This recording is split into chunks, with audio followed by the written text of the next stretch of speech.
Fala galera, estamos aqui em mais um OneCast, o podcast aqui do One Ministério. Eu estou hoje aqui com o Diogo mais uma vez, pra gente conversar um pouquinho sobre temas que o pessoal gosta muito para falar sobre relacionamento, né, Diogo? O povo gosta, rapaz, e o povo treme, quer saber. Tá certo. Mas hoje, Diogo, que é um dos líderes aqui da nossa igreja, trabalha com jovens casais, tanto aqui no One Ministério como também com a Rede de Famílias. E a gente quer falar hoje mais especificamente sobre casamentos. Aquele assunto que o povo gosta de falar, desde a vozinha até a pessoa que está querendo casar aí também já, né? A gente começar a falar um pouquinho mais sobre esse tema, né, Diogo? Isso aí. E você sabe que casamento, Lucas, é um negócio que não é para ser tão difícil assim de conversar, mas a gente gosta de complicar. Rapaz. Gosta. E aí começa as histórias, tem um primo do tio, da tia, lá não sei aonde, lá do interior, que tem um problema assim, e começa um monte de história, por aí já viu, né? E você sabe que existe aquele ditado, né? Que em briga de marido e mulher, ninguém mete a colher. A não ser que você seja crente e esteja na igreja, porque daí a gente tem que meter o colher. Agora, tem que ser a pessoa certa para poder meter a colher, Exatamente, não é para qualquer um, exatamente. você não fica abrindo a tua vida para qualquer pessoa aí também. É né, isso aí, Diogo? é isso aí. Mas com relação ao casamento, né? Quais são os princípios que você acredita aí mais interessantes que a gente pode destacar também para que possa ter um casamento aí que seja um exemplo, um casamento cristão bacana também? Você sabe que é interessante isso, Lucas, porque é exatamente isso. A gente falou um pouquinho disso quando a gente falou de namoro, né? O casamento, ele serve para exemplificar, inclusive nisso, o relacionamento de Cristo com a igreja. Olha que interessante isso. Se a gente for ver lá Efésios 5, né? Sim. Do 25 ao 31, a gente vai ver o apóstolo Paulo falando exatamente isso. Olha, mulheres, então vocês têm que se sujeitar ao marido, da mesma forma que a igreja se sujeita, né, a Cristo. E os homens... Tá difícil sujeitar? Veja que para o homem é mais difícil, porque ele tem que se sacrificar, tem que dar a vida, se entregar por completo em favor da sua esposa, para proteger, para cuidar dela, né? Ou seja, pede a submissão de um lado, que não é uma escravidão. Sim, temos que entender que isso. o pessoal diz errado. Não é dominação, não Exato. tem nada a ver com isso, na verdade. Exato. E assim, a gente às vezes não vai tão fundo na nossa hermenêutica, né? No estudo da palavra ali, para entender o contexto da época que ele está falando. E muita gente vai olhar para Paulo e vai dizer assim, nossa, que machista, Paulo. Olha a conversa que você fala aqui, que a mulher tem que se submeter. Depois vem Pedro lá, 1 Pedro 3:1, dizendo, mulheres sede submissas. Você fala assim, mais um aí dizendo que é para baixar a bola para os marmanjos. Que bando de machistas. E se a gente olha o contexto da época, a gente vê que eles estão tentando proteger a mulher, na verdade, porque o direito romano não dava nada para a esposa. Né? Ela era... quase como se fosse uma propriedade. Né? O direito da mulher na sociedade romana era o direito da criança. Ela tinha menos direitos, na verdade, do que um garoto. Sim. Porque o garoto um dia ia se tornar homem, ia ser chefe de casa, ia ter capacidade de adquirir propriedade. A mulher não podia adquirir propriedade. Né? Ela tinha que ser totalmente protegida e amparada pelo marido. Ou seja, quando a gente vê os conselhos bíblicos acerca disso, ao invés de olhar pelo ângulo, né, de que não, eles estão querendo mandar na mulher. Não é isso. A submissão não é isso. Até porque Paulo, um pouquinho antes, vai dizer ali em Efésios 5, se não me engano, 18 ou 19, sujeitai-vos uns aos outros. Então ele está dizendo, ó, todo mundo leve em consideração o que o outro está falando, leve em consideração a opinião do outro. Não está dizendo simplesmente para as mulheres fazer isso, mas é para todos pensarem dessa forma. Claro. Fazendo esse parênteses, a questão é que Paulo está descrevendo ali, olha, assim como Cristo se sacrifica pela igreja para demonstrar o seu amor, da mesma forma o homem tem que fazer pela mulher. E a mulher deve se submeter assim como a igreja se submete a Cristo. Ele está dizendo, olha, quando vocês estiverem unidos, vocês vão estar simbolizando para a sociedade o relacionamento que Deus quer ter com a sua igreja. Ou seja, eu posso olhar para dentro e falar assim, será que a minha casa está vivendo dessa forma? Será que eu estou vivendo dentro da igreja? Será né? que esse casamento já está acontecendo desta forma? Exatamente. Será que eu estou simbolizando dentro da casa aquilo que Deus está vivendo com a sua noiva, que Cristo está vivendo com a sua noiva? Porque se não tiver, eu tenho que repensar. E quais são os critérios para a gente chegar nessa conclusão? Paulo vai dar uma sequência, amor e respeito. Né? Muito mais fácil para as mulheres é demonstrar afeto, né? Demonstrar amor e tudo mais. Mas é difícil, às vezes, respeitar a autoridade do outro. Por isso que Paulo diz, toda esposa deve respeitar o seu marido. E, ao mesmo tempo, ele vai dizer o contrário para os homens. Ó, você sabe respeitar. Quando você está tratando contra outro homem, você sabe manter o respeito, com as mulheres também. Agora a questão é que você tem que amar a tua esposa. Você tem que demonstrar, né, aquilo que você sente, tem que demonstrar que você quer se sacrificar por ela. E a gente vê muitos casamentos, sabe, Zubi, que tá tudo deturpado, né? Sim. Então vai ter homens bananas, né? Homens que simplesmente não estão nem aí com a situação, chega em casa, joga lá o computador de um lado, o notebook, senta na frente da TV ou do videogame. E fica lá e acabou. Esquece que existem outras coisas. Ainda é moleque, né? Ainda é moleque, né? Ainda é moleque. E antigamente parece que era mais aceito isso, porque talvez se via de uma forma diferente os papéis. Mas hoje a esposa também trabalha. A maior parte das mulheres trabalha. Né? Então, poxa, vamos cooperar dentro do lar. Precisamos operar juntos aqui as situações, né? Tanto que as questões do relacionamento como as funções da casa propriamente dita, até, na verdade, né? A completude da coisa. A gente precisa pensar juntos para que não caia no erro de dizer assim, não, mas eu já pago as contas aqui. É um argumento falho e pequeno, né? Sim, eu já pago as contas aqui, então você se vira. Que história é essa? Não é bem assim, né? Se fosse assim, então era só, não precisava nem aparecer. Só deixava a conta lá, né, aberta. Tá aqui o Pix, o Pix, pronto, resolvido. E não é assim, né? A gente quer ter a participação dos dois, a gente quer ter o companheirismo, quer ter as coisas vivendo ali em cumplicidade, né? E esse é o ideal dentro da igreja. E olha como é interessante, porque a gente fala então de submissão, a gente já entendeu que, poxa, não deve ser dessa forma autoritária e quase escravagista, né? Dominante sobre a mulher. Pelo contrário, Pedro vai falar isso lá em 1 Pedro 3,7, né? E ele vai estabelecer uma relação, inclusive, com Deus, muito interessante para os homens. Ele vai dizer, homem, olha, considere a tua esposa como parte mais frágil e como co-herdeira da graça de vida que você tem em Deus. Para que assim as suas orações sejam ouvidas. Ao contrário, ele fala, não sejam interrompidas as suas orações. Ele está criando um argumento de causalidade ali, dizendo, olha, marido, você quer ter as suas orações ouvidas acerca de qualquer assunto? Então você tem que tratar bem sua esposa. Para começo de conversa. E a partir disso, aí sim você vai orar, vai buscar Deus, vai se relacionar com o Senhor e aí vai ter conversa com Ele. Então olha que interessante isso, né? Eu quero ter uma vida abençoada na presença do Senhor, de fazer e acontecer, de estar dentro da vontade do Senhor, de estar fazendo as coisas certas.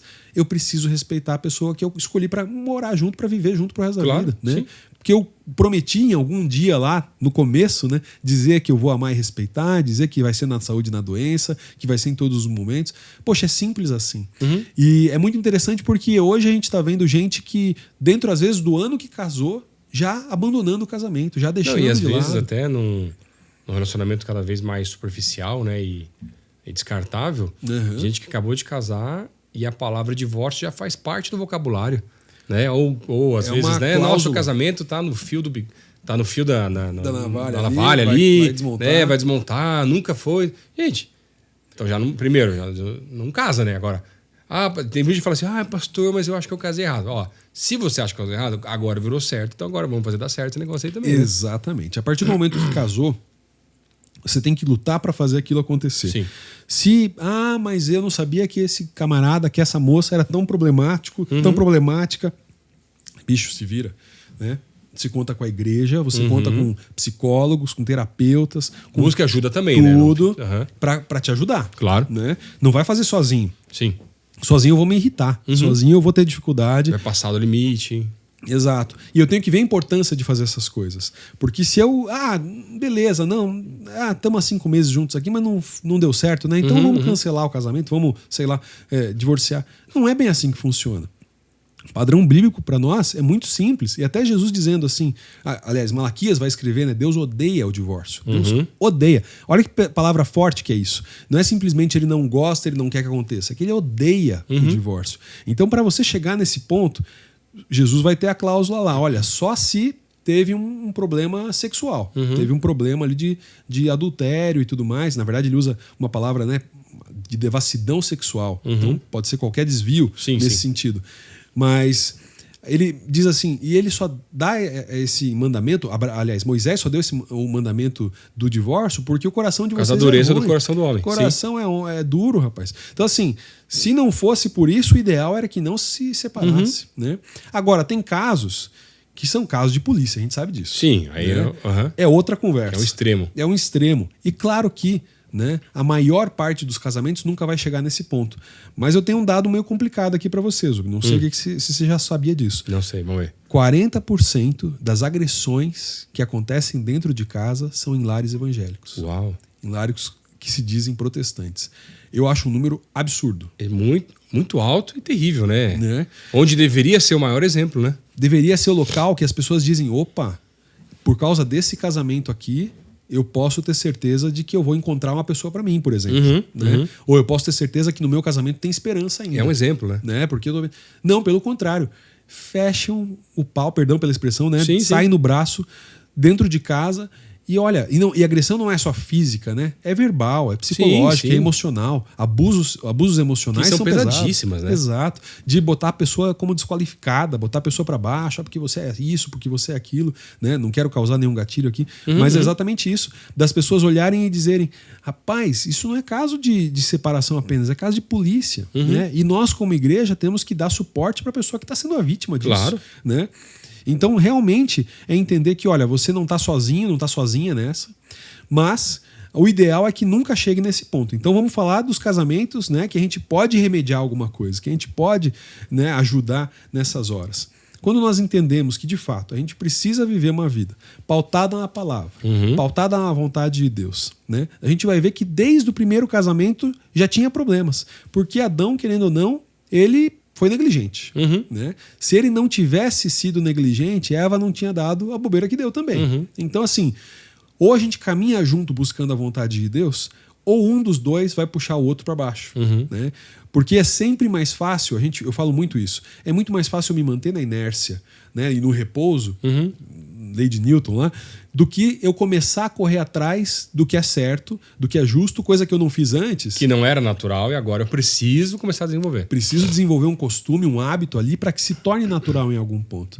Então é fundamental eu saber disso, que o meu casamento precisa ser diferente para que eu possa então entrar numa prática sadia e para que a família comece a mudar. Né? Claro. Foi muito interessante porque eu conheci um casal certa vez que já tinham filhos, né, filhos pequenos, casal jovem, não tinham nem perto de 40 ainda, 30 e poucos anos, e a prática dele era toda errada. Né? Ele visitava lugares que ele não deveria, ia com os amigos, jogava, batia uma bola, tal, de repente ia lá para uma casa de reputação né, questionável. E, poxa, a esposa pegava aquilo e falava: gente, não tem como continuar um casamento desse. Claro. Né? Não tem como estar junto. E aí foi todo um processo de perdão, de pedir perdão para começo de conversa, porque eu preciso assumir as minhas falhas.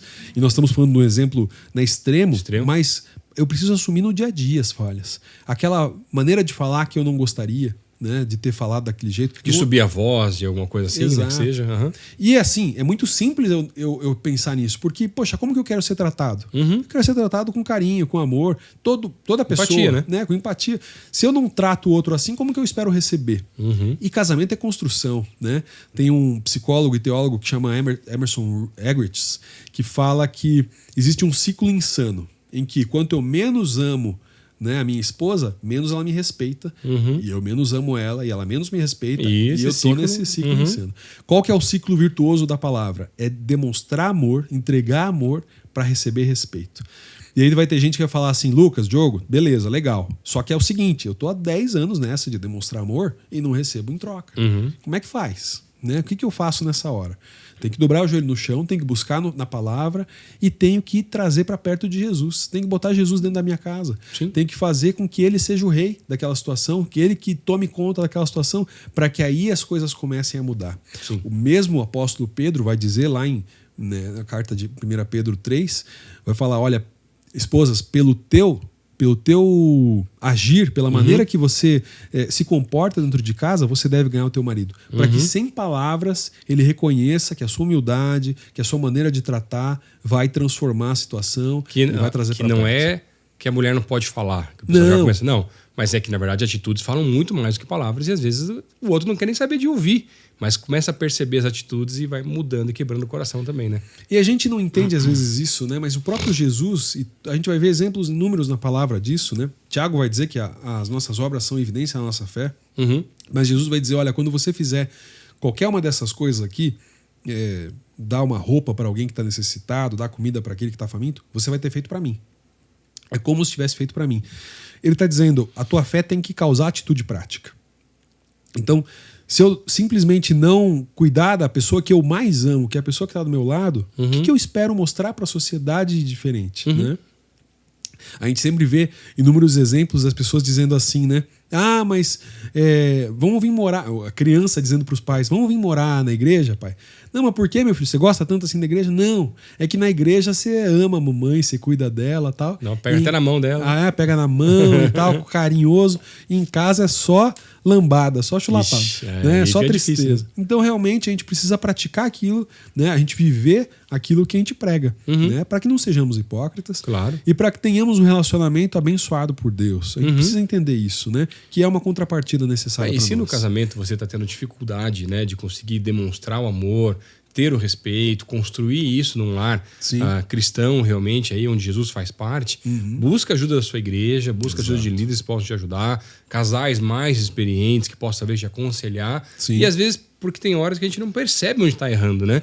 E aí conseguir perceber um pouco mais onde a gente pode ajustar algumas coisas. E você sabe que esse ano foi bem especial porque a gente começou um projeto de mentoria de casais aqui na PIB, né? E a nossa igreja é fantástica porque a gente tem inúmeros casais abençoadíssimos e abençoadores, né? E foi muito interessante porque a gente começou a trabalhar desde namoros que começaram há 3, 4, 5 meses, até gente que estava casada já há um tempo e não estava dando certo, estava tentando se reconciliar e tal. E a prática disso, né, como ministério, nos ensinou tanto porque não existe situação que esteja ruim demais que Deus não tenha uma solução. Sim. Que o Senhor Jesus não possa colocar ali, né, a sua mão e possa estabelecer alguma coisa. Tem situações em que, olha, como a gente falou dos casos de polícia, né? A situação ali é diferente. A situação ali a gente já sabe que é um destino diferente.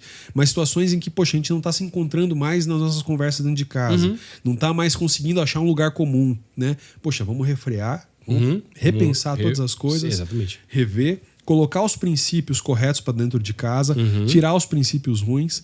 Conheci, por exemplo, um casal que estava há mais de 10 anos juntos e os dois individualistas. Não, tem que ser do meu jeito, tem que ser do meu jeito. A vontade cada um puxando para um lado. Cada um puxando para um lado. A vontade que eu tinha era de dizer assim, como é que vocês duraram tanto tempo? Né? Porque cada Já um é um milagre chegarem até aqui, né? Cada um jogando no seu time, vocês tinham que ser o time. Né? É interessante porque a gente faz a dinâmica do frescobol e do tênis, né? Se joga da mesma forma praticamente os dois, né? Com raquetes e bolinha, mas os jogos são completamente diferentes. Um é cooperativo, o outro é competitivo. Exatamente. No tênis, eu tô dando a pancada para tentar tirar a bola do alcance do outro, tentando tirar ele de jogo, sozinho, né? Ganhar sozinho. No frescobol, eu tô tentando entregar a melhor bola, né? Sempre dar o melhor passe, sempre entregar da melhor forma possível. E quando a bola cair, aí é a hora dos dois, vamos parar o jogo, vamos pegar a bolinha de novo e recomeçar. Então, assim, quando eu entendo que o meu jogo é cooperativo dentro de casa, que não é competitivo, aí realmente eu consigo andar pra frente. Porque se for uma competição o tempo todo, tem que ser do meu jeito, tem que ser da minha vontade, seja feita a minha vontade, né? A gente sabe que vai dar errado. A gente sabe que vai estar arrumando para um lugar que não é o ideal e que vai trazer tragédia, vai trazer tristeza para dentro de casa. Então é importante ter essa noção de que a gente joga no mesmo time. Claro, com certeza. Diogo, obrigado aí por Tamo esse juntos. papo tão gostoso sobre casamento. E se você tá ouvindo aí, às vezes conhece alguém ou tá precisando de ajuda no teu casamento, procura aqui a Rede Famílias, os jovens casais, o pastor Lelo, tanto como o Diogo aqui também, nossos pastores, para ajudar e abençoar você também e teu casamento possa ser uma bênção e um exemplo para cada vez mais pessoas também, em nome de Jesus. Amém. Tamo juntos. Contem com a gente. Amém. Obrigado, gente. Se vê no próximo OneCast. Aquele abraço.